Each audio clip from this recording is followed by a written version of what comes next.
আমার নাম শ্রীমন্ত চন্দ্র রায়, বাড়ি দুস্তির, থানা বিরোল, জেলা দিনাজপুর। আমি প্রথমেই বাড়ি থেকে যাচ্ছি দোকানে, যাওয়ার পথেই আমাকে আটক করা হলো। আটক করার পর আমাকে বলতেছে গাড়ির কাগজ কই, আমার গাড়ির কাগজ ছিল না। বলতেছে গাড়িটা এখানে রাখো, তুমি দাঁড়াও। আমাকে নিয়ে গেল, ঘটনাস্থলে নিয়ে গেল। নিয়ে যাওয়ার পর ওখানে 8 থেকে 10 জন ছিল। 10 জন থাকার পর একটা অফিসার আসলো। অফিসার আসার পর আমাদেরকে বলতেছে যে এই মাঠে 1 মাস কাজ বন্ধ থাকবে।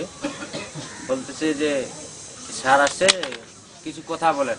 আমাদেরকে এক এক করে আনতেছে আর পিটাচ্ছে আর পিকআপে উঠাচ্ছে। উঠার পর আমরা পিকআপে আসি, বসে মাইরটা খাওয়ার পর তারপর ওই আমাদের ভাইস চেয়ারম্যান সঙ্গে সঙ্গে চলে আসলো। আসার পর ভাইস চেয়ারম্যান আর ওই যে বড় অফিসারের সঙ্গে তর্ক হইলো যে আমাদের লোকগুলোকে কেন মারা হইলো, এগুলা বলল।